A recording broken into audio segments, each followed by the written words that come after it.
Bonjour à toutes, bonjour à tous. J'aimerais en propos préliminaires remercier très sincèrement le temps pour cette manifestation et puis révéler quelque chose que peut-être tout le monde ne connaît pas. Je crois que c'est lors d'édition 2008 que vous avez parlé de la vitalité de l'économie romande, du fait qu'elle était même supérieure à la vitalité du reste de la Suisse. Et c'est à peu près à cet horizon que les CFF ont pris conscience de l'importance stratégique du bassin lémanique.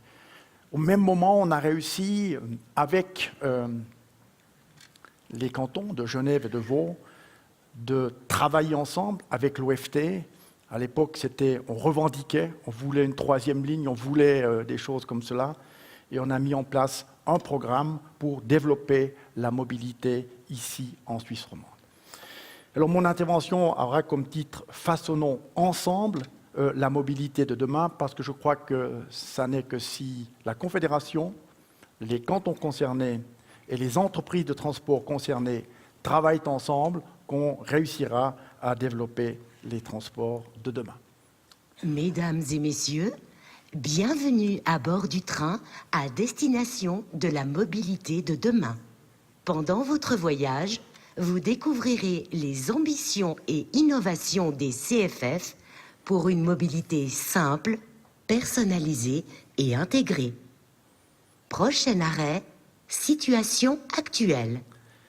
Alors j'aurais pu, comme mon pro-opinant de Uber, continuer le film et montrer ce qu'on ferait en 2030 ou 2035, mais je commence par la situation actuelle, parce que nos clients nous suivent aussi tous les jours, et ils ne sont pas toujours très contents Prochain de nous. arrêt, vision et stratégie. On a des clients qui ne sont pas toujours très contents de nous. Ils sont insatisfaits pour deux raisons principales. La première, c'est la question du rapport prix-prestation.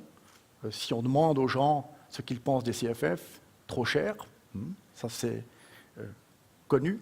Puis la deuxième, ils ne sont pas toujours contents de la ponctualité qu'on leur offre, notamment ici en Suisse romande, où on n'atteint pas toujours nos objectifs. Je me souviens du printemps 2017 et d'une fameuse émission infrarouge où c'était plus difficile que ce matin. Entre-temps, on a fait quelques progrès. Merci aux collègues qui y ont travaillé. On a un réseau qui est saturé aux heures de pointe. On a un réseau, et Madame la présidente du gouvernement vaudois l'a souligné, qui n'est pas suffisamment maillé. On a un entonnoir sur Lausanne-Genève où toutes les lignes arrivent et au moindre pépin, on a des difficultés. Et puis on a, M. Kaufmann en a parlé, tous les autres en ont parlé, une mobilité qui évolue, qui croît, nos clients ont des besoins nouveaux dont il faut tenir compte. Et puis enfin, on a des problèmes dans le domaine de l'infrastructure, un besoin de rattrapage important dans l'entretien et le renouvellement. On a accumulé du retard entre, en gros, les années 90 et 2005-2010, qu'on doit maintenant rattraper. En parallèle, on doit développer ce réseau. Prochain arrêt, Smart Rail. Là, il y a un petit décalage entre ce que je voulais vous dire et ce que je vais vous montrer, mais je suis les slides parce que c'est plus important. Avant de parler de Smart Rail, on doit maîtriser le chemin de fer actuel. Et on s'y efforce avec les mesures suivantes. Tout d'abord, une meilleure planification, une meilleure communication des travaux que l'on effectue. On n'a pas toujours été bon dans ce domaine-là, on s'améliore. Il s'agit notamment de concentrer les travaux la nuit, de sorte qu'on puisse circuler le jour. Et là où on ne peut pas faire autrement, avoir des actions plus compactes, des coups de poing, comme on le fait entre Lausanne et Puy-Doux durant l'été prochain. Deuxièmement, c'est donner plus de compétences, plus de responsabilités à nos cadres sur place, qui ont lancé cette offensive qualité client, qui ont permis d'améliorer la ponctualité et la communication ici en Suisse romande. Pour ce qui est des coûts, on a décidé de lancer un grand programme d'augmentation de notre efficacité et de réduction des coûts. Il s'appelle RailFit 2030, on en a abondamment parlé, il y a des suppressions de postes de travail, il y a des économies. C'est pour permettre évidemment de maîtriser nos coûts, de ne pas augmenter nos tarifs, de ne pas augmenter le prix des sillons, et là où c'est possible, redonner quelque chose de plus aux clients.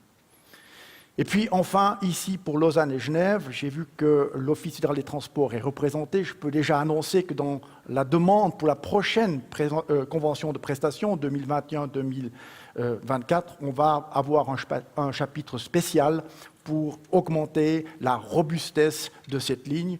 Et ça va coûter 30 millions si on nous donne l'argent pour qu'on soit plus fiable en cas de pépin. Ça, c'est le programme pour améliorer la situation actuelle. Et maintenant, je vais pouvoir passer à l'avenir. Évidemment, l'avenir, il ne se passe pas que dans le domaine de l'infrastructure, il se passe évidemment dans le domaine voyageur, avec un accès plus facilité pour acquérir des titres de transport, avec des rames plus confortables et mieux connectées, avec évidemment toute une série d'informations plus personnalisées pour nos clients. Puis ça se passe aussi dans le domaine de l'immobilier, puisque les CFF vont valoriser leurs gares, mais aussi les alentours des gares et permettre aussi un meilleur développement économique de la région. Et puis après, il y a toute une série d'innovations qui ont lieu dans la maison, Business Information Modeling, la Predictive Maintenance. J'ai pris un sujet pour aujourd'hui parce qu'on n'a pas beaucoup de temps, c'est le fameux Smart Rail. Prochain arrêt, Smart Rail, Suisse romande. Oui, il y a toujours ce décalage qui est dû à la technique, mais on va s'en tirer, ne vous faites pas de soucis. Smart Rail, c'est le programme d'innovation de l'infrastructure qui vise à augmenter les capacités du réseau entre 15% dans les nœuds et 30% en ligne, qui vise à terme à diminuer de l'ordre d'un demi-milliard nos coûts d'exploitation, qui vise aussi à augmenter la sécurité, à peu près 90% de réduction des risques de collision. Que comporte ce programme? 3 chapitres. Un premier chapitre a trait à l'automatisation de la fabrication de l'horaire. Aujourd'hui, on a à peu près 400 personnes qui produisent les horaires chaque année. On va avoir une solution informatisée, technique, qui va permettre de faire l'horaire, non pas toutes les années, mais chaque jour, en fonction des installations disponibles, des besoins du trafic. Cela devrait pouvoir être mis en service à l'horizon 2023-2024. Deuxième chapitre, c'est la gestion des quelques 800 trains qui sont en permanence sur notre réseau. Donc on les aura non seulement comme aujourd'hui on les suit, on essaye de résoudre les problèmes en cas de pépin, mais on aura grâce à des algorithmes, grâce à plus d'intelligence artificielle, la possibilité de mieux anticiper les conflits et de les gérer de manière automatisée. Là, ça va simplifier le travail dans nos 4 centrales de gestion du trafic. Et puis enfin, il s'agit, troisième volet, de simplifier massivement l'infrastructure. Plus de signaux, plus de balises, plus de compteurs d'essieux. Il n'y aura plus que des aiguillages, parce qu'il faudra toujours aller dans une direction ou une autre, des barrières pour protéger les installations terminées. Le reste sera géré grâce à la télécommunication, sera géré à la géolocalisation des trains. C'est un projet fantastique qu'on a lancé en 2016. C'est un projet de la branche des transports publics suisses et non pas simplement des CFF, qui est appuyé par l'Office fédéral des transports et qui est élaboré en concertation européenne, notamment avec l'Agence européenne pour les chemins de fer. Et ce projet a une phase de conception qui se terminera en 2020, et puis après une phase de prototype jusqu'en 2025, et successivement une mise en service qui va s'échelonner jusqu'en 2040. Actuellement, 160 personnes travaillent à ce projet, des gens des CFF, des gens de l'industrie, des gens des autres entreprises de transport, avec des professions tout à fait nouvelles, des informaticiens, des mathématiciens, des algorithmiciens, etc., mais aussi toute une série d'experts qui connaissent bien le chemin de fer. Et j'espère que ce projet va nous permettre de réécrire et de compléter l'histoire des chemins de fer ici en Suisse. Moi, je pense qu'on aura, grâce à ce projet, dans les 15 prochaines années, plus de progrès qu'on a eu durant les 100 dernières années. Et qu'est-ce qui va se passer concrètement en Suisse romande? J'espère que cette fois, ça fonctionne. Ah, voilà, le décalage est rattrapé.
Alors, tous ces projets sont décidés, sont financés, sont en cours de réalisation.